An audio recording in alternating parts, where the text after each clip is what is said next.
Government LP school hostel തെരുവൽ June 19 വായനാ ദിനം വായന വാരാചരണം പരിപാടികൾ ആരംഭിക്കുന്നു.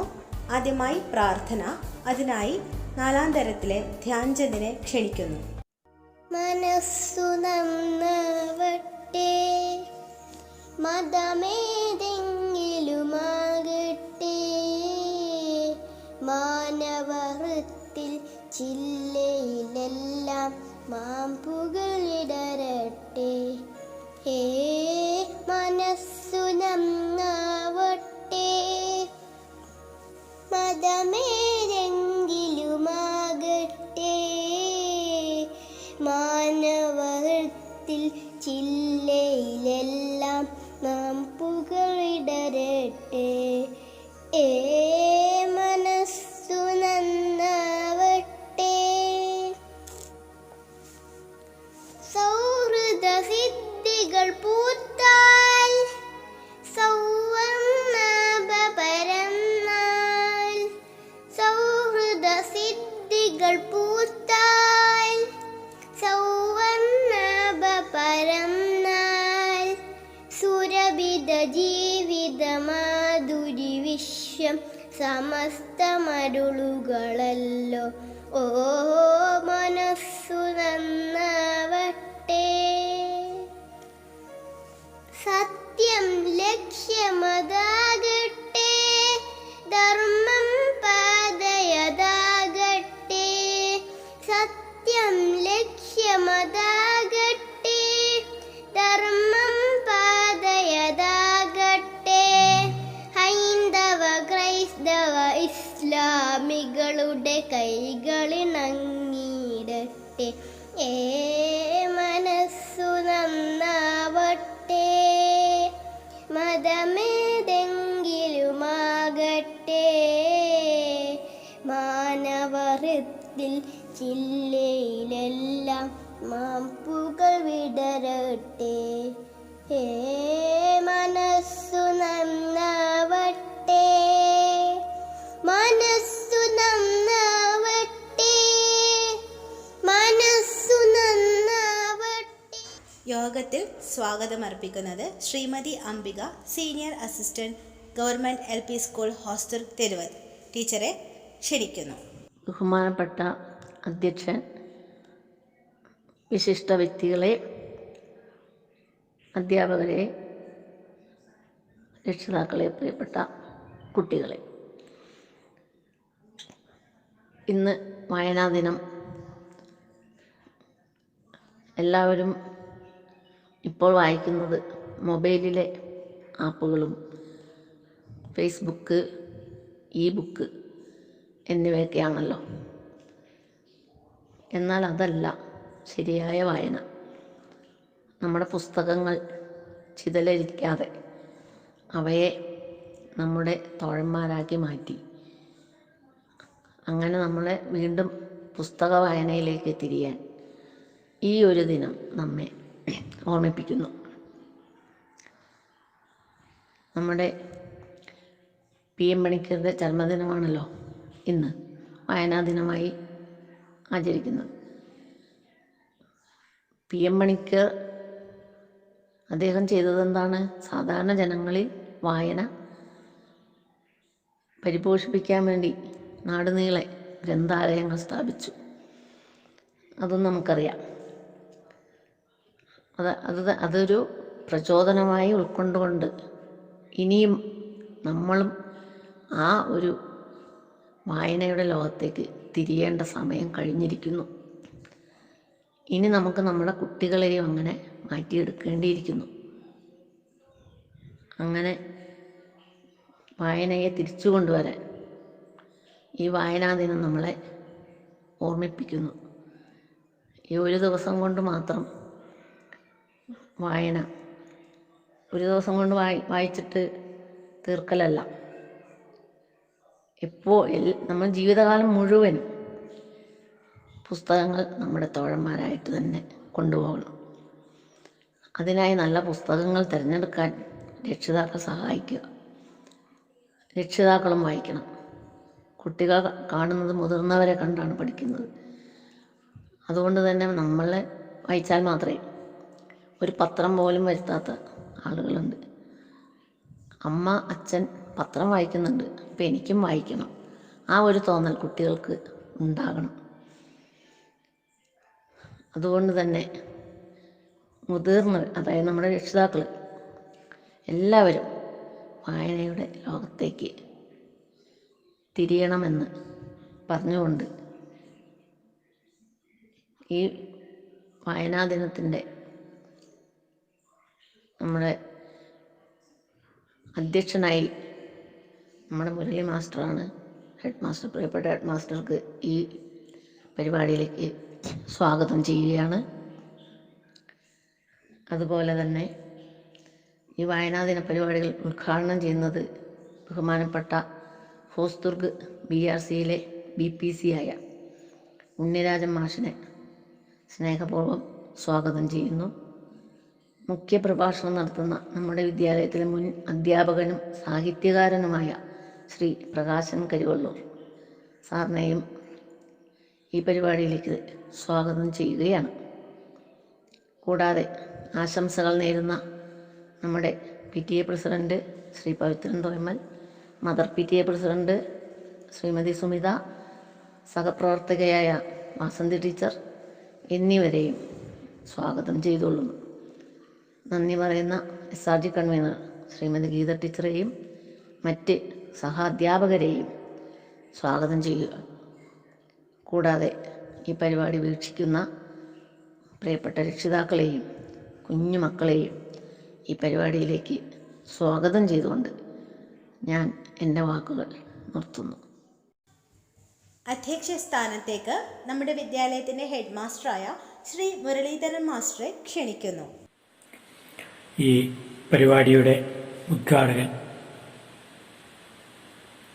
ബഹുമാനപ്പെട്ട ഹോസ്ദുർഗ് BPC ശ്രീ ഉണ്ണിരാജൻ മാസ്റ്റർ, ഇന്നത്തെ നമ്മുടെ വിശിഷ്ടാതിഥി നമ്മുടെ വിദ്യാലയത്തിലെ അധ്യാപകൻ കൂടി ആയിരുന്ന, മലയാള സാഹിത്യരംഗത്ത് നാടകം, ചെറുകഥ എന്നിവയിലൂടെ ശ്രദ്ധേയനായിട്ടുള്ള എഴുത്തുകാരൻ, പ്രിയ സുഹൃത്ത് പ്രകാശൻ മാസ്റ്റർ, ആശംസകൾ അറിയിച്ച് സംസാരിക്കുന്ന PTA പ്രസിഡന്റ് ശ്രീ പവിത്രൻ തോയമൽ, MBTയുടെ പ്രസിഡന്റ് ശ്രീമതി സുമതി, സ്റ്റാഫ് പ്രതിനിധിയായിട്ടുള്ള ശ്രീമതി വാസന്തി ടീച്ചർ, സ്വാഗതം ആശംസിച്ച ശ്രീമതി അംബിക ടീച്ചർ, പ്രിയ രക്ഷിതാക്കളെ, സഹപ്രവർത്തകരെ, സുഹൃത്തുക്കളെ, ഇന്ന് ജൂൺ 19 വായനാ ദിനം. കേരളത്തിൽ കന്യാകുമാരി മുതൽ കാസർഗോഡ് വരെയുള്ള അക്ഷരജ്ഞാനമില്ലാത്ത ജനങ്ങളെ അക്ഷരം പഠിപ്പിക്കുവാൻ അതിന് നേതൃത്വം നൽകിയ കാൻഫെഡ് എന്ന സംഘടനയ്ക്ക് രൂപം നൽകുകയും വായനയെ പ്രോത്സാഹിപ്പിക്കുന്നതിന് ഗ്രാമപ്രദേശങ്ങളിൽ പോലും ലൈബ്രറികൾ സ്ഥാപിക്കുകയും ചെയ്ത ശ്രീ PN പണിക്കരുടെ ചരമദിനമാണ് നാം വായനാ ദിനമായി ആചരിക്കുന്നത്. കോവിഡ് മഹാമാരിയുടെ ഈ കാലഘട്ടത്തിൽ നാം ഓൺലൈനിലൂടെ ഒരാഴ്ച കാലം നീണ്ടു നിൽക്കുന്ന വ്യത്യസ്തമായ പരിപാടികൾക്ക് രൂപം നൽകിയിരിക്കുകയാണ്. അതിൻ്റെ ഔപചാരികമായ ഉദ്ഘാടനം ഇപ്പോൾ നടക്കുകയാണ്. ഈ ഒരു ദിവസം കൊണ്ട് അല്ലെങ്കിൽ ഒരാഴ്ച കൊണ്ട് ആഘോഷിച്ച് തീർക്കേണ്ട ഒന്നല്ല നമ്മുടെ പഠനം അല്ലെങ്കിൽ വായന. നല്ല പുസ്തകങ്ങൾ തിരഞ്ഞെടുത്ത് കൂടുതൽ കൂടുതൽ വായിക്കാനും അതിലൂടെ നമ്മുടെ അറിവിനെ, കഴിവിനെ വികസിപ്പിക്കുവാനും നിങ്ങൾ തയ്യാറാകണം എന്ന് അഭ്യർത്ഥിച്ചുകൊണ്ട് ഈ പരിപാടി ഔപചാരികമായി ഉദ്ഘാടനം ചെയ്യുന്നതിനായി ബഹുമാനപ്പെട്ട ഹോസ്ദുർഗ് BPC ശ്രീ ഉണ്ണിരാജൻ മാസ്റ്ററെ സ്നേഹപൂർവ്വം ക്ഷണിക്കുന്നു.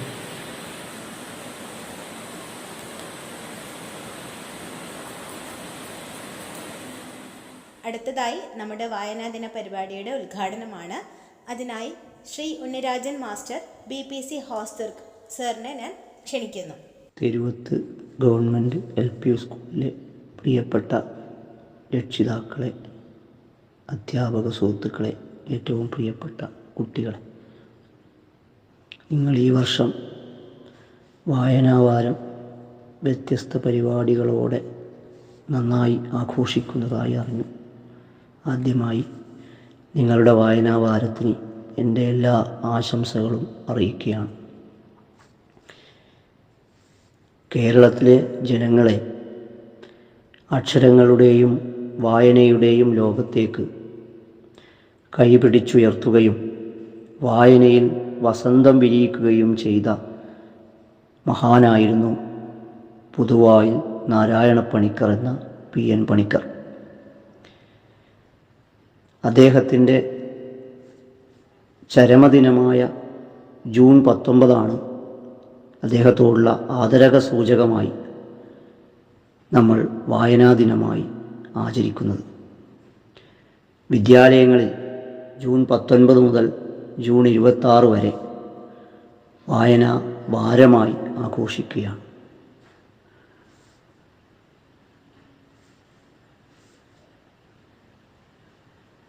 വായിച്ച് വളരുക, ചിന്തിച്ച് വിവേകം നേടുക എന്നുള്ളതായിരുന്നു അദ്ദേഹം ജനങ്ങൾക്ക് നൽകിയ സന്ദേശം. ഗ്രന്ഥശാലകളില്ലാത്ത ഒരു ഗ്രാമവും കേരളത്തിലുണ്ടാവരുത് എന്നായിരുന്നു PN പണിക്കരുടെ സ്വപ്നം. ആ സ്വപ്ന സാക്ഷാത്കാരത്തിനായി അദ്ദേഹം നന്നായി അധ്വാനിച്ചു. വീടുകൾ തോറും കയറിയിറങ്ങി ധാരാളം പുസ്തകങ്ങൾ ശേഖരിച്ച് 1926 തൻ്റെ നാട്ടിൽ ആദ്യമായി സനാതനധർമ്മം എന്ന പേരിൽ ഒരു വായനശാല സ്ഥാപിച്ചു. പിന്നീട് കേരളം മുഴുവൻ സഞ്ചരിച്ച് ധാരാളം വായനശാലകൾ അദ്ദേഹം സ്ഥാപിച്ചു. അതുപോലെ കേരള ഗ്രന്ഥശാല സംഘം രൂപീകരിച്ചു. അദ്ദേഹത്തിൻ്റെ ഈ ഓർമ്മദിനത്തിൽ നമ്മുടെ കുട്ടികൾ വായനയുടെ പുതിയ ലോകത്തേക്ക് കടക്കട്ടെ എന്ന് ആത്മാർത്ഥമായി ആശംസിച്ചുകൊണ്ട് നിങ്ങളുടെ ഈ വായനാവാരം ഉദ്ഘാടനം ചെയ്തതായി അറിയിക്കുന്നു. ഈ വായനാ ദിനത്തിൽ നിങ്ങൾക്കൊരു കഥ പറഞ്ഞു തരാനാണ് ഞാൻ ഉദ്ദേശിക്കുന്നത്. കഥയുടെ പേര് രാമുവും കഴുതയും എന്നാണ്. പട്ടണത്തിൽ ചുമടെടുക്കലായിരുന്നു രാമുവിൻ്റെ ജോലി. ചുമടെടുത്ത് അവൻ കുറച്ച് പണം സമ്പാദിച്ചു. അത് കൊടുത്ത് അവനൊരു കഴുതയെ വാങ്ങി. പിന്നീട് അവൻ ചുമടെടുക്കാതായി. കഴുതയുടെ മേൽ വലിയ ചുമടുകൾ കയറ്റി വയ്ക്കും. അതിനെ തെളിച്ചുകൊണ്ട് അവൻ പിന്നാലെ നടക്കും. ഇതായി പതിവ്. ഒരു ദിവസം അവൻ കഴുതയുടെ പുറത്ത് വലിയ ഭാരം കയറ്റി വെച്ചു. കഴുത കുഴങ്ങി വഴിയിൽ ഇടയ്ക്കിടെ നിന്നു. നിൽക്കുമ്പോൾ രാമു അതിനെ അടിക്കും. അപ്പോൾ അത് കുറച്ചു നടക്കും, പിന്നെയും നിൽക്കും. ഒരു കാക്ക മരത്തിലിരുന്ന് ഇതെല്ലാം കണ്ടു. അത് പറന്നു വന്ന് കഴുതയുടെ കാതിൽ എന്തോ പറഞ്ഞു. കാക്ക പറന്നുപോയി. കഴുത 2 അടി നടന്നു. താഴത്ത് പതോം താഴെ വീണു. കാലും തലയും ഇട്ടു തല്ലി അനങ്ങാതെ കിടന്നു. കഴുത ചത്തുപോയി എന്ന് രാമു വിചാരിച്ചു. അവൻ ചുമട് അവൻ്റെ തലയിൽ വെച്ച് നടക്കാൻ തുടങ്ങി. 4 അടി നടന്നപ്പോൾ തളർന്ന് താഴത്തിരുന്നു. ഇതു കണ്ട് കഴുത ചിരിച്ചു. അപ്പോൾ രാമു പറഞ്ഞു, ചങ്ങാതി, നമുക്ക് ചുമട് 2 ആയി പകുക്കാം. പകുതി ഞാനെടുക്കാം, പകുതി നീയും എടുക്കണം. മരക്കൊമ്പത്ത് നിന്ന് കാക്ക നീട്ടിക്കരഞ്ഞുകൊണ്ട് പറഞ്ഞു, നന്നായി, പങ്കിട്ടാൽ ഭാരം കുറയും. ഒരാൾ ചുമടെടുക്കുക, മറ്റേയാൾ കയ്യും വീശി വെറുതെ നടക്കുക. അത് ശരിയല്ലല്ലോ, എല്ലാവരും പണിയെടുക്കണം. കഥ മക്കൾക്ക് ഇഷ്ടമായോ? എല്ലാവരും അവരെ കൊണ്ടാവുന്ന രീതിയിൽ പണിയെടുക്കണമെന്നാണ് ഈ കഥ നമ്മളോട് പറയുന്നത്. ഇനി ഞാൻ നിങ്ങൾക്ക് ഒരു ബാലസാഹിത്യ കൃതി പരിചയപ്പെടുത്തുകയാണ്.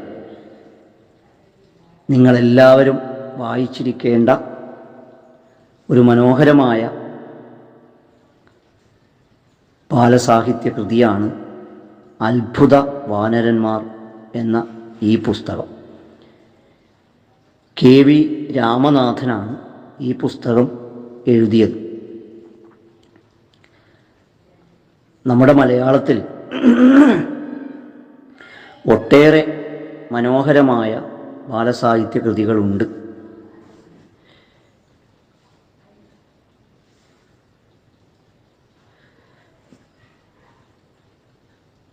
അത്തരം കൃതികളിൽ വളരെ വായിക്കാൻ താല്പര്യം തോന്നുന്ന ഒരു പുസ്തകമാണ് ഈ അത്ഭുത വാനരന്മാർ. അധ്യാപകർക്കും കുട്ടികൾക്കുമൊപ്പം സ്കൂളിൽ നിന്ന് വിനോദയാത്ര പോയ സംഘത്തിലെ 2 കുട്ടികളുടെ കഥയാണ് ഇതിൽ പറയുന്നത്. അപ്പുക്കുട്ടനും ഗോപിയും. രാത്രി കാടിന് നടുവിൽ വെച്ച് യാത്ര പോയ വണ്ടി കേടായതിനെ തുടർന്ന് ഇരുവരും പുറത്തിറങ്ങുന്നു. കൂട്ടം തെറ്റിപ്പോയ 2 കുട്ടികളും കാട്ടിൽ അലയുന്നു. ഒടുവിൽ അവർ എത്തിച്ചേർന്നത് കാട്ടിലെ പ്രതാപൻ എന്ന് പറയുന്ന ഒരാളുടെ കയ്യിലാണ്. തുടർന്ന് പഞ്ചവൻ കോട്ടയിലും എത്തി. അവിടുത്തെ ഡോക്ടർ റാണ എന്ന ശാസ്ത്രജ്ഞൻ തൻ്റെ പരീക്ഷണത്തിന് ഈ കുട്ടികളെ ഉപയോഗപ്പെടുത്തുന്നു. അയാൾ ഈ 2 കുട്ടികൾക്കും കുരങ്ങിൻ്റെ ആത്മാവ് നൽകി. സമാന രീതിയിൽ പരീക്ഷണങ്ങൾ അയാൾ മറ്റു ജീവികളിലും നടത്തിയിരുന്നു. പിന്നീട് ഈ കുട്ടികൾ കുരങ്ങന്മാരുടെ പ്രകൃതമാണ് കാണിക്കുന്നത്. അവരുടെ ലീലാവിലാസങ്ങൾ വളരെ നന്നായി ഇതിൽ വർണ്ണിച്ചിട്ടുണ്ട്. റാണ ഇല്ലാതിരുന്ന ഒരു ദിവസം കുട്ടികൾ മിടുമിടുക്കരായ അപ്പുക്കുട്ടനും ഗോപിയും അവിടെ നിന്നും രക്ഷപ്പെടുന്നു. തുടർന്ന് അവർ കുരങ്ങന്മാരുടെ സംഘത്തിലെത്തുന്നു. പിന്നീട് അവർ സർക്കസുകാരുടെ വലയിൽ അകപ്പെടുന്നു. സർക്കസ് സംഘത്തിൽ എത്തിച്ചേർന്ന ഇരുവരും പെട്ടെന്ന് തന്നെ അഭ്യാസങ്ങൾ പഠിച്ചെടുക്കുകയും സർക്കസുകാരുടെ അതുപോലെ സർക്കസ് കാണാൻ വന്നവരുടെയും സംസാര വിഷയമാവുകയും ചെയ്യുന്നു. സർക്കസുകാർ ആ പട്ടണത്തിൽ നിന്ന് താവളം മാറുന്ന മറ്റൊരു പട്ടണത്തിലേക്ക് മാറുന്ന അവസരത്തിൽ ഇരുവരും അവിടെ നിന്ന് രക്ഷപ്പെടുന്നു. ഒരു ക്ഷേത്ര പരിസരത്ത് താവളമടിക്കുന്ന അവർ നാട്ടുകാരുടെ കണ്ണിലുണ്ണികളാകുന്നു. ഒടുവിൽ സംഭവബഹുലമായ നാളുകൾക്കു ശേഷം ഇരുവരും മനുഷ്യ ജീവിതത്തിലേക്ക് മടങ്ങി വരികയും ചെയ്യുന്നു. ഇതാണ് ഈ മനോഹരമായ ബാലസാഹിത്യകൃതി. ഇത് നിങ്ങളുടെ വിദ്യാലയത്തിലുണ്ടാവും. അല്ലെങ്കിൽ നിങ്ങളുടെ തൊട്ടടുത്തുള്ള വായനശാലകളിലുണ്ടാവും. ഇങ്ങനെ ധാരാളം കൃതികൾ നമ്മുടെ വായനശാലകളിലും സ്കൂളിലുമുണ്ട്. അവയൊക്കെ എടുത്തു വായിച്ച് നല്ല വായനക്കാരായി മാറാൻ നിങ്ങൾക്ക് കഴിയട്ടെ എന്നുകൂടി ആശംസിക്കുകയാണ്. നമ്മുടെ യോഗത്തിലെ വിശിഷ്ടാതിഥിയായ ശ്രീ പ്രകാശൻ കരിവള്ളൂർ പ്രശസ്ത സാഹിത്യകാരനാണ്. അദ്ദേഹത്തെ മുഖ്യ പ്രഭാഷണം നടത്തുന്നതിനായി ക്ഷണിക്കുന്നു. പ്രിയപ്പെട്ട കുട്ടികളെ, ഞാൻ പ്രകാശൻ മാഷാണ്. വീട് കരുവള്ളൂരാണ്. കൊടക്കാട്ട് സ്കൂളിലാണ് പഠിപ്പിക്കുന്നത്. ഇപ്പോൾ സ്കൂളിലൊന്നും പോകേണ്ടതില്ലാത്തത് കൊണ്ട് എല്ലാവർക്കും വീട്ടിലിരുന്ന് മടുത്തിട്ടുണ്ടാവും അല്ലേ? എന്നാലും പഠിപ്പിൻ്റെ പേരും പറഞ്ഞ് ഫോണെടുത്ത് കളിക്കാൻ അവസരം കിട്ടുന്നതുകൊണ്ട് ചെറിയൊരു സന്തോഷവും ഉണ്ട് അല്ലേ? സത്യമല്ലേ? പഠിക്കാനാണോ ഇഷ്ടം, കളിക്കാനാണോ? എന്നോട് പറയണ്ട, നിങ്ങളോട് പറഞ്ഞു നോക്കിയേ. സത്യം, നമ്മളോട് പറയുമ്പോഴെങ്കിലും കളവ് പറയാതിരിക്കണം. ഒരു നിവർത്തിയിലോ ചിലപ്പോൾ മറ്റുള്ളവരോട് കളവ് പറയേണ്ടി വരും. പക്ഷെ എന്നാലും പറഞ്ഞുകൂടാട്ടാ. കഴിയുന്നത് സത്യം തന്നെ പറയണം. ഇനി അഥവാ ഒരു രക്ഷയില്ലെങ്കിൽ മറ്റുള്ളവരോട് കളവ് പറയാം. പക്ഷെ എന്നാൽ പോലും നമ്മളോട് കളവ് പറയരുത്. ഞാൻ നിങ്ങളോട് ചോദിക്കുന്ന ചോദ്യം ഇതാണ്: നിങ്ങൾക്കിഷ്ടം കളിക്കാനാണോ പഠിക്കാനാണോ? ഞാനാണ് ഒരു 4ാം ക്ലാസ്സിലെ കുട്ടിയെങ്കിൽ ഞാൻ ഉടനെ ചാടി എഴുന്നേറ്റ് പറയും, മാഷേ എനിക്ക് കളിക്കാനാണ് ഇഷ്ടം. 3ാം ക്ലാസ്സിലാണെങ്കിൽ ഞാൻ അങ്ങനെ പറയും, എനിക്ക് കളിക്കാനാണ് ഇഷ്ടം. നിങ്ങൾ സത്യം പറയൂ, നിങ്ങൾക്ക് കളിക്കാനാണോ ഇഷ്ടം അല്ല പഠിക്കാനോ? കളിക്കാനാണല്ലേ? എന്നാൽ കളിച്ചുകൊണ്ട് പഠിച്ചൂടെ? പഠിച്ചുകൊണ്ട് കളിച്ചൂടെ? ഇതെല്ലാം തമ്മിൽ ബന്ധമുണ്ട്. കളി വേറെയും പഠിത്തം വേറെയും ഒന്നുമല്ല. നമ്മൾ കളിക്കുമ്പോൾ പാട്ട് പാടലില്ലേ? ഇല്ലേ? പണ്ടൊക്കെ ഞങ്ങൾ ഒളിച്ച് കളിക്കുമ്പം പിന്നെ എണ്ണീട്ട് 1 2 3 4 5 6 7 8 9 10 ഒരാളൗട്ട്, അയാൾ പോയി. 1 2 3 4 5 6 7 8 9 10 അങ്ങനെ എണ്ണലില്ലേ? ആ എണ്ണാൻ വേണ്ടിയിട്ട് ഞങ്ങളൊക്കെ പറയും, ഞാൻ എണ്ണ മണ്ണെണ്ണ പുണ്ണാക്ക്. ഒരു കളീൻ്റെ അടിയിൽ കണ്ടുപിടിച്ചൊരു വാക്കാണ്. ഓക്കെ, ഞാൻ എണ്ണാം മണ്ണെണ്ണ പിണ്ണാക്ക്. ഉണ്ടാ ഒരു 3 വരി കവിത പോലെ ഇല്ലേ? ഉണ്ടാ, ഞാൻ എണ്ണ മണ്ണെണ്ണ പിണ്ണാക്ക്. കവിതയിൽ ഈ അക്ഷരങ്ങളിൽ ഒരുപോലെ വരലില്ലേ? കുഞ്ചൻ നമ്പ്യാരുടെ ഒക്കെ കവിത നിങ്ങൾ കേട്ടിട്ടുണ്ടോ? ഉള്ളത്തിൽ ഭയമേറുക മൂലം വെള്ളത്തിൽ ചിലർ ചാടിയൊളിച്ചു. ആ ഉള്ള അല്ലേ? ഞാനെണ്ണ മണ്ണെണ്ണ പിണ്ണാക്ക് എണ്ണ ഇല്ലേ?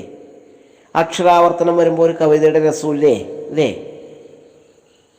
അപ്പോൾ കളിയുടെ കൂടെ പാടിയ പാട്ടിലും കൂടി കവിതയുണ്ട്. അപ്പോൾ പഠിപ്പും കളിയും കവിതയൊന്നും വേറെ വേറെയാണെന്ന് തോന്നണ്ട. ഇതെല്ലാം പരസ്പര ബന്ധമുണ്ട്. അത് മനസ്സിലാവണമെങ്കിൽ നമ്മൾ ചെറിയ ചെറിയ പുസ്തകങ്ങളെല്ലാം വായിച്ചു നോക്കണം. നിങ്ങൾക്ക് വായിക്കാൻ ഇഷ്ടമാണോ? വായിക്കുമ്പോൾ നമുക്ക് കുറേ കഥയും പാട്ടും ഒക്കെ അറിയാൻ പറ്റും സ്വന്തമായിട്ട്. പറ്റൂലേ? കളിക്കുമ്പോൾ പാടിയ പാട്ടുകളിൽ കവിതയുണ്ടായിരുന്നു എന്ന് പണ്ട് പാടുമ്പോൾ ഞങ്ങൾക്ക് മനസ്സിലായിരുന്നില്ല. അന്ന് ഞങ്ങൾ നിങ്ങളെപ്പോലെ കുട്ടികളായിരുന്നു കേട്ടോ. അത്തളി ഇത്തളി പറങ്കിത്താളി സെറ്റുമസ ഒരു പാട്ടാണ്. അരിപ്പോ തിരിപ്പോ തോരണിമംഗലം പരിപ്പും 12 ആനയും കുതിരയും ചക്കിട്ട മുരിക്കിട്ട എന്തമ്പൂ മുരിക്കമ്പൂ മുരുക്കി ചരക്കി കിടന്നോളെ അഞ്ഞാ എണ്ണ കുടിച്ചോളെ അങ്ങേ വീട്ടിലെ മാടോപ്രാവിൻ്റെ കയ്യോ കാലോ ചെത്തിക്കൂട്ടി മടങ്കാട്ട്. കളിക്കുമ്പോൾ പാടിയ പാട്ടുകൾ: അരിപ്പോ തിരിപ്പോ തോരടി മംഗലം പരിപ്പും 12 ആനയും കുതിരയും ചക്കിട്ട മുരിക്കിട്ട എന്തമ്പു മുരിക്കമ്പു മുരുക്കി ചിരക്കി കിടന്നോളെ അഞ്ഞ എണ്ണ കുടിച്ചോളെ. പാട്ട് കവിതയുണ്ട്, കളിയും ഉണ്ട് ഇല്ലേ? അപ്പോൾ കളിയും പാട്ടും കവിതയും പഠിപ്പൊക്കെ ഒന്നാണ് എന്ന് മനസ്സിലാവണമെങ്കിൽ നമുക്ക് എന്ത് വേണം? എല്ലാം കാണാൻ പറ്റണം അല്ലേ? നമ്മൾ എന്തുകൊണ്ടാണ് കാണുന്നത്? കാണാൻ എന്ത് വേണം?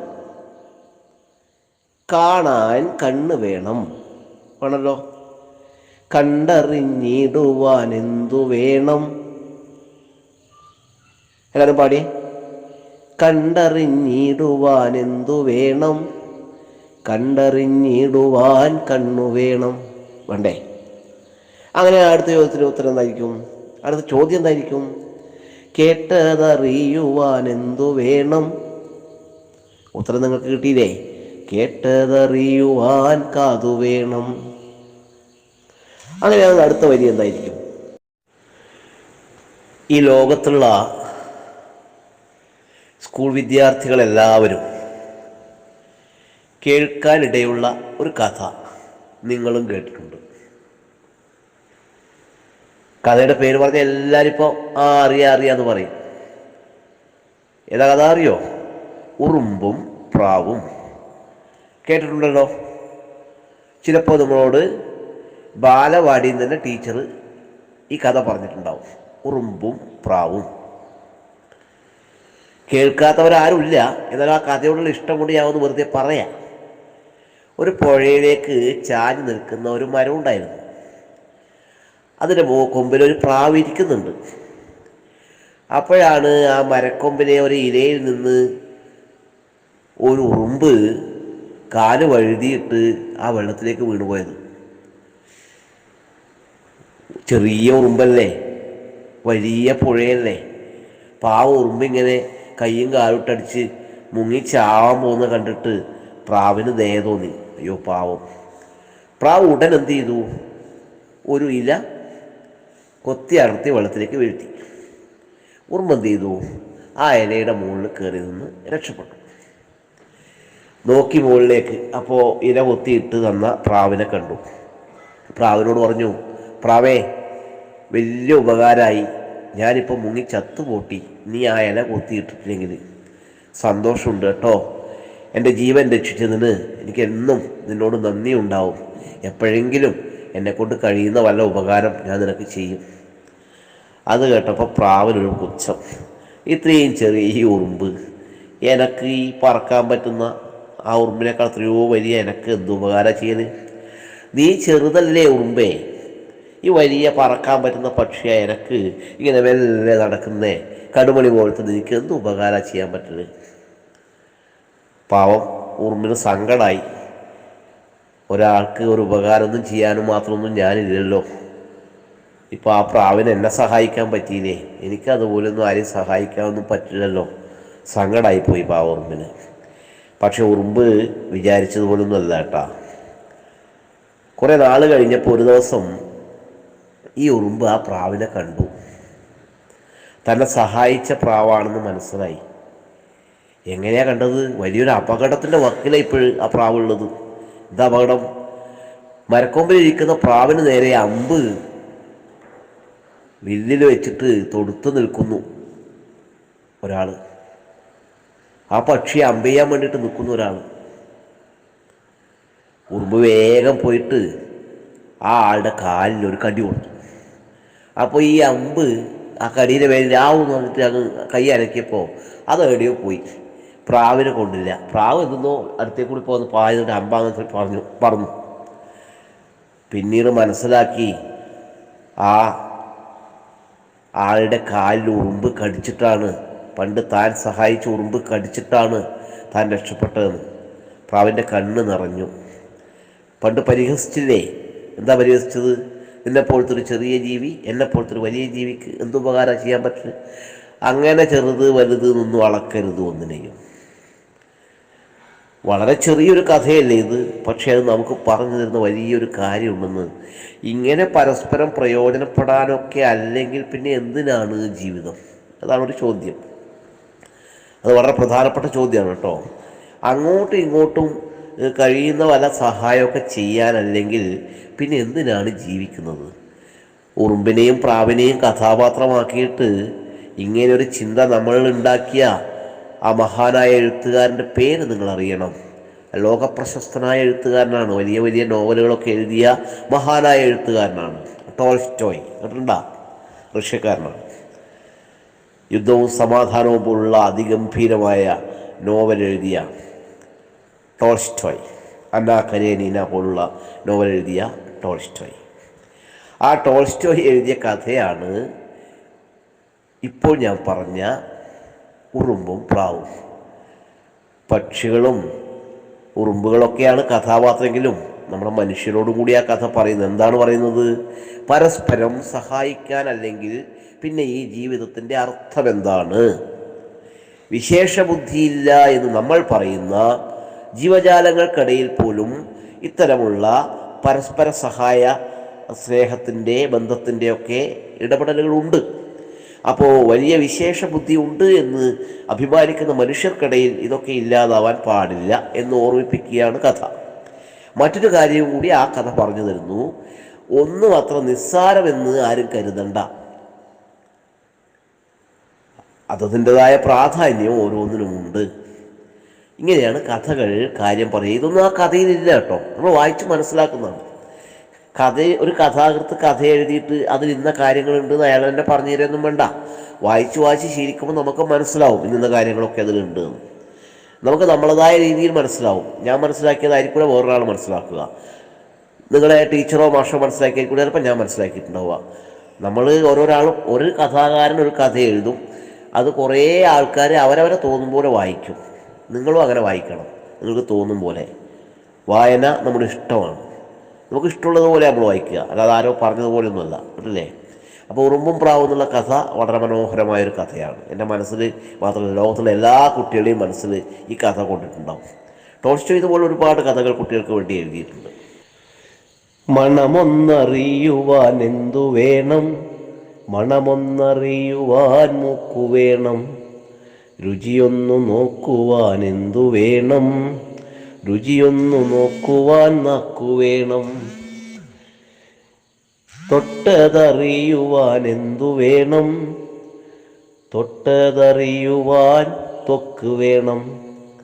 തോക്കല്ല കേട്ടാ, ത്വക്ക്.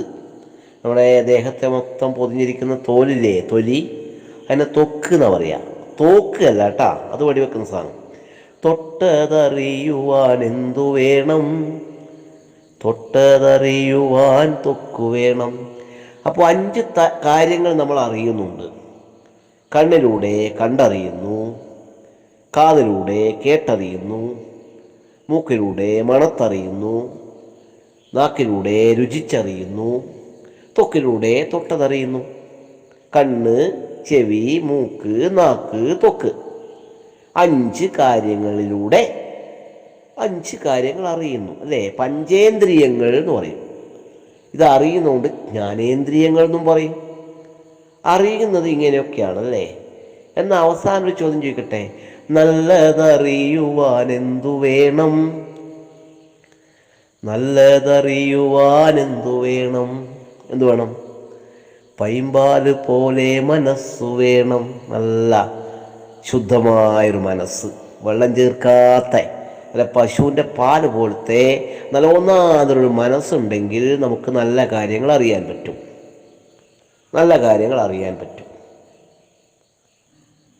മനസ്സിലായോ?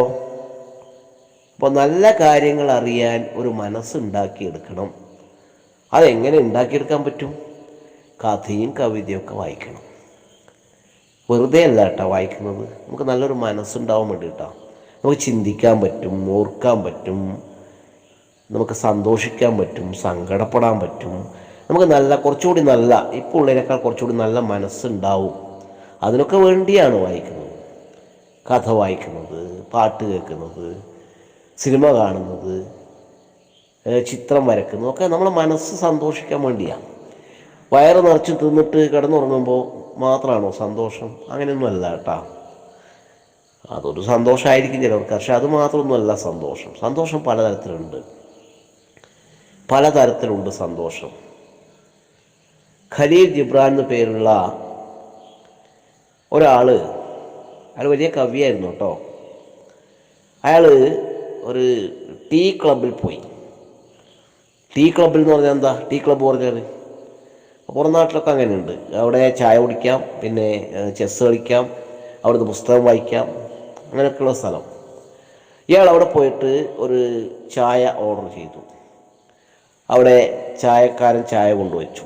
ഇയാളെന്തോ വായിച്ചുകൊണ്ടിരുന്നു. ചായ തണുത്തു. അപ്പോൾ അയാളോട് പറഞ്ഞു വേറെ ചായ കൊണ്ട്, ഇത് തണുത്തുപോയി. കുറച്ച് കഴിയുമ്പോൾ ആദ്യ ചായ പറഞ്ഞു, അതും തണുത്തുപോയി.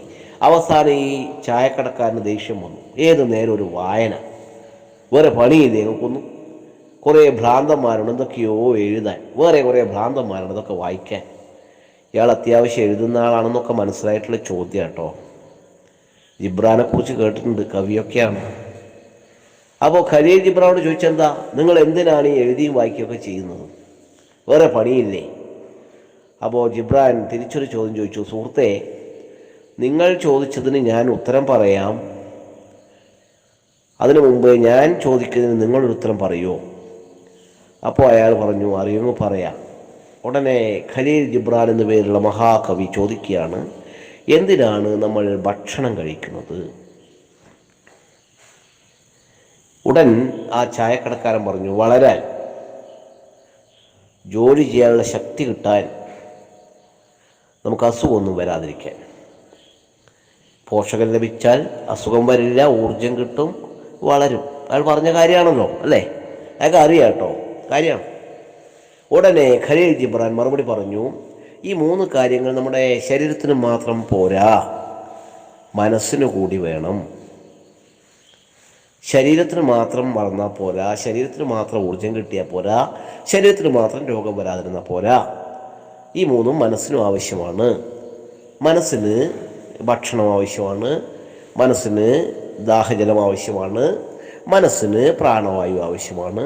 അത് തരുന്നത് കഥയും പാട്ടും കവിതയും നാടകവും നോവലും സിനിമയും ചിത്രവും വരയും ഒക്കെയാണ്. അപ്പോൾ മനസ്സിനും ഭക്ഷണം വേണം എന്നാണ് ഇതിൽ നിന്ന് നമുക്ക് മനസ്സിലാവുന്നത് അല്ലേ? നമ്മുടെ മനസ്സിനും ഭക്ഷണം ആവശ്യമുണ്ട്. അത് കിട്ടുന്ന പാട്ടൊന്നും കഥയൊന്നൊക്കെയാണ്. നല്ല നല്ല കഥകൾ കേൾക്കുമ്പോൾ ആർക്കെങ്കിലും ഇഷ്ടപ്പെടാണ്ടിരിക്കുമോ? നിങ്ങൾ വളരെ പ്രശസ്തമായ ബാലസാഹിത്യ കൃതികളൊക്കെ വായിക്കണം. ആലീസിൻ്റെ അത്ഭുത ലോകം കേട്ടിട്ടില്ലേ? സിൻഡറല്ല കേട്ടിട്ടില്ലേ? നമ്മൾ മലയാളത്തിലുമുണ്ട് ഇതുപോലുള്ള കുട്ടികൾക്ക് വേണ്ടി എഴുതിയ കഥകളും നോവലുകളും. പറയിപെറ്റ പന്തിരുകുലം, നരേന്ദ്രനാഥ് എഴുതിയ ഒന്നാന്തരം ബാലസാഹിത്യ നോവലാണ്. കുഞ്ഞിക്കൂനൻ, അതൊക്കെ വായിക്കണം. ഇനി കഥയും നോവലും മാത്രമല്ല കേട്ടോ, കുറേശ്ശെ കവിതയും വായിക്കണം.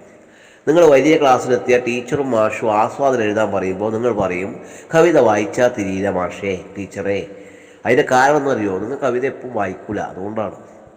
കവിതകൾ നല്ല രസമല്ലേ വായിക്കാൻ അല്ലേ? കവിത വായിക്കാൻ രസമല്ലേ? ആണ്. ഇപ്പോൾ കുഞ്ഞുണ്ണി മാഷിനൊക്കെ കവിത വായിച്ചാൽ ആർക്കെങ്കിലും മനസ്സിലാവാതിരിക്കുക.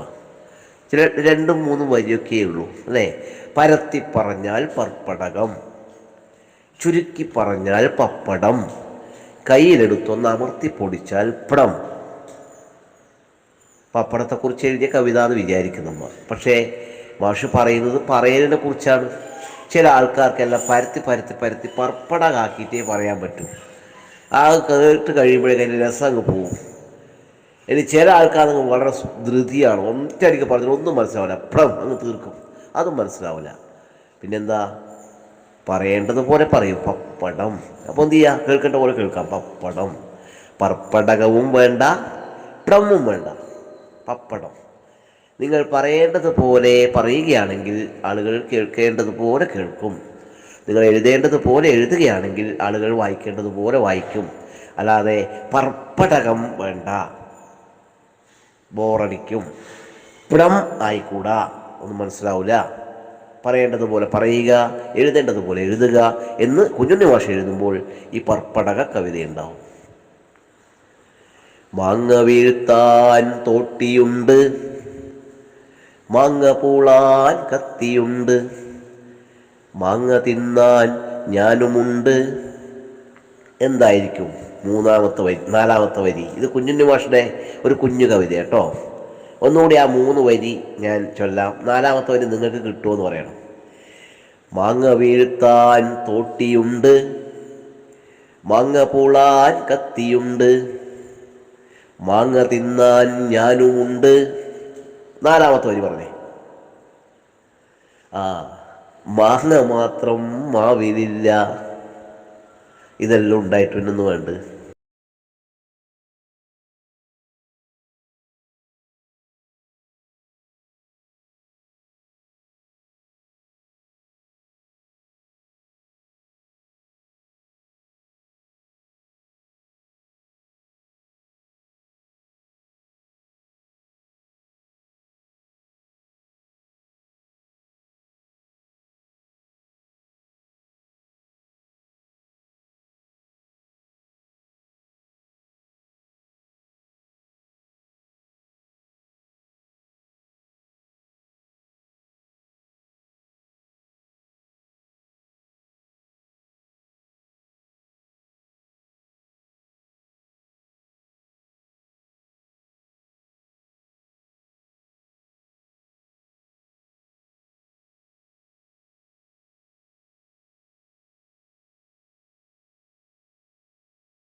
അടുത്തതായി നമ്മുടെ പരിപാടിക്ക് ആശംസ അറിയിക്കുന്നതിന് വേണ്ടി നമ്മുടെ വിദ്യാലയത്തിലെ PTA പ്രസിഡന്റായ ശ്രീ പ്രകാശൻ തോയമലിനെ ക്ഷണിച്ചുകൊള്ളുന്നു. അധ്യക്ഷൻ, ഉദ്ഘാടകൻ, അതുപോലെ തന്നെ മറ്റു വിശിഷ്ടാതിഥികൾ, ഈ PTA കമ്മിറ്റി അംഗങ്ങൾ, അധ്യാപകർ, വായനാ ദിനത്തിൻ്റെ ഭാഗമായി വാരാചരണം നമ്മുടെ സ്കൂളിലും നടത്തുകയാണ്. അതിൻ്റെ ഭാഗമായി ഈ പരിപാടിയിൽ പങ്കെടുത്ത ഈ വായനാ വാര പരിപാടി വളരെ ഭംഗിയായി തീർത്ത നല്ലവരായ എല്ലാ ആളുകൾക്കും ഇന്നുകൂടി ഞാൻ എൻ്റെ ആശംസ അറിയിക്കുകയാണ്. അടുത്തതായി MPTA പ്രസിഡന്റ് ശ്രീമതി സുമിത യോഗത്തിൽ ആശംസകൾ അറിയിക്കുന്നു. ബഹുമാനപ്പെട്ട ഹെഡ് മാസ്റ്റർ, വിശിഷ്ട വ്യക്തികൾ, ടീച്ചർ, PTA കമ്മിറ്റി അംഗങ്ങൾ, ഇന്ന് ജൂൺ 19 വായനാ ദിനമാണ്. അപ്പോൾ കുട്ടികളോടൊക്കെ എനിക്ക് പറയാനുള്ളത്, മൊബൈലും കളിച്ചുകൊണ്ടിരിക്കാണ്ട് നല്ല കുട്ടികളായിട്ട് നല്ല പുസ്തകങ്ങൾ വായിക്കുക, നല്ല കഥകൾ വായിക്കുക, നല്ല കവിതകൾ വായിക്കുക. ഇതൊക്കെ വായിച്ച് നല്ല കുട്ടികളായിട്ട് വളരുക. നല്ലത് മാത്രം എടുക്കുക, നല്ല പുസ്തകങ്ങൾ മാത്രം തിരഞ്ഞെടുത്ത് വായിച്ച് വളരുക, പഠിച്ച് വളരുക. അപ്പോൾ രക്ഷിതാക്കളോടും എനിക്കത് തന്നെ പറഞ്ഞു, അവരുടെ വായനാശീലം വളർത്തിയെടുക്കണം. അവർ വായിക്കുന്നത് പ്രോത്സാഹിപ്പിക്കണം. അവരെ നല്ല കഴിവുകളെ പ്രോത്സാഹിപ്പിച്ച് അവരെ നല്ല കുട്ടികളായി, നല്ല വായനാശീലമുള്ള കുട്ടികളാക്കി പ്രോത്സാഹിപ്പിച്ച് അവരെ വളർത്തിയെടുക്കുക. ഇത്രയേ ഉള്ളൂ. ഇത്രയൊക്കെ പറഞ്ഞ് ഞാൻ നിർത്തുന്നു. എല്ലാവർക്കും വായനാ ദിനം. അടുത്തതായി ആശംസകൾ അറിയിക്കുന്നത് ശ്രീമതി വാസന്തിക്കുട്ടി, സ്റ്റാഫ് പ്രതിനിധി. ബഹുമാന്യരെ, പ്രിയമുള്ളവരെ, പ്രിയപ്പെട്ട മക്കളെ, രക്ഷിതാക്കളെ, GNPS ഹോസ്ദുർഗ് തെരുവത്തിൻ്റെ തിരു അങ്കണത്തിൽ വെച്ച് പ്രിയപ്പെട്ട കൂട്ടുകാരോടും അധ്യാപകരോടും രക്ഷിതാക്കളോടും ഒക്കെ ചേർന്ന് ആർത്തുല്ലസിച്ച് ആഘോഷിക്കേണ്ടിയിരുന്ന ഇന്നത്തെ വായനാ ദിനം അഥവാ വായനാ വാരം കൊറോണ എന്ന മഹാമാരി മൂലം വീടുകൾക്കുള്ളിൽ ഒതുങ്ങിപ്പോയിരിക്കുകയാണ്. എന്നാൽ കൊറോണ മൂലം നമ്മുടെ പഠന പ്രവർത്തനങ്ങൾക്കോ ആഘോഷങ്ങൾക്കോ ഒരു കുറവും വന്നുകൂടാ എന്ന നിർബന്ധം കൊണ്ട് തന്നെയാണ് ഇന്ന് നാം ഓൺലൈനായി ഈ വായനാദിനം ആഘോഷിക്കുന്നത്. വ്യത്യസ്തവും രസകരവുമായ ഒരുപാട് പരിപാടികളാണ് ഈ വായനാവാരത്തിൽ നമുക്ക് കാണാനുള്ളത്.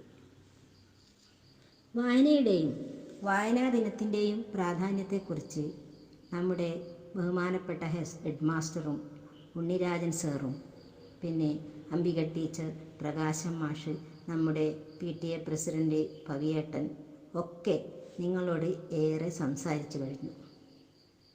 അതുകൊണ്ട് തന്നെ ഇനിയൊരു വിശദീകരണത്തിൻ്റെ ആവശ്യമില്ലെന്ന് തോന്നുന്നു. എങ്കിലും പ്രിയപ്പെട്ട രക്ഷിതാക്കളോട് സൂചിപ്പിക്കാനുള്ള ഒരു കാര്യം എന്തെന്നാൽ, ഇപ്പോൾ നമ്മുടെ കുട്ടികൾ മുഴുവൻ സമയവും വീടുകളിലാണ്.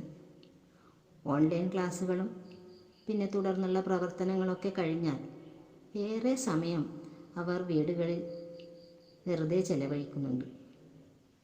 നമുക്കറിയാം, നമ്മുടെ സ്കൂളിൽ നല്ല ഒരു ലൈബ്രറി ഉണ്ട്.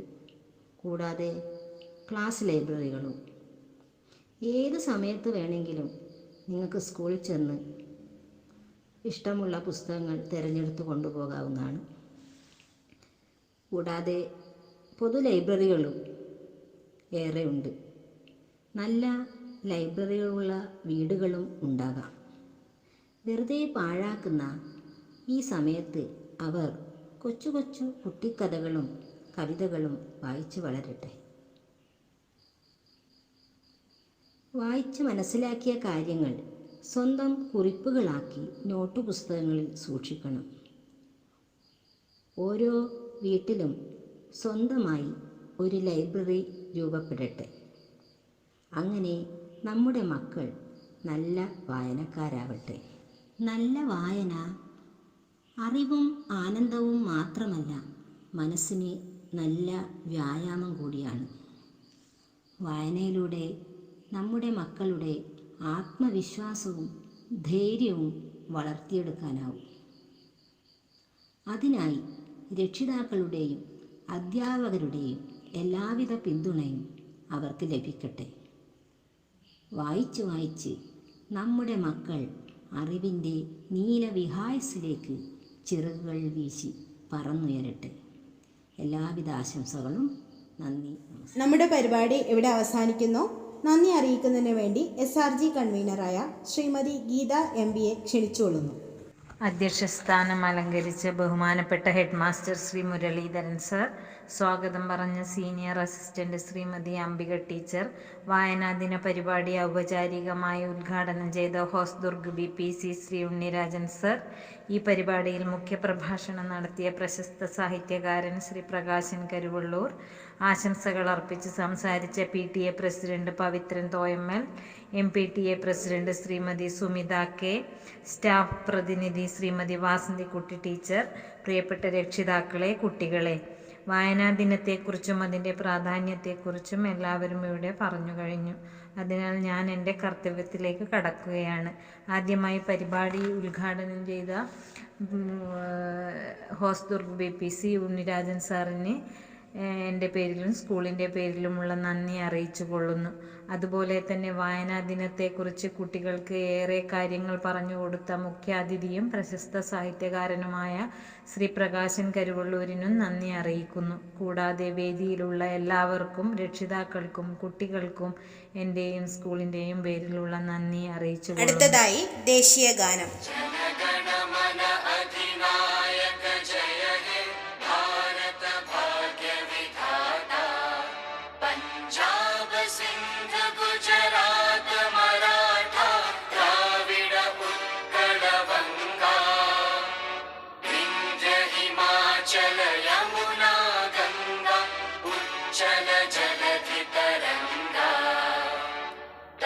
शुभ नामे जागे, तव शुभ आशीष मांगे, गाहे तव जय गाथा, जन गण मंगलदायक जय हे भारत भाग्य विधाता, जय हे।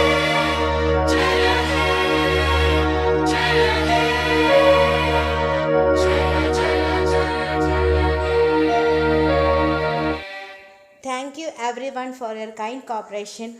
നിങ്ങളുടെ എല്ലാവിധ സഹകരണത്തിനും നന്ദി. ടീം GLPS ഹോസ്റ്റൽ തെരുവത്ത്.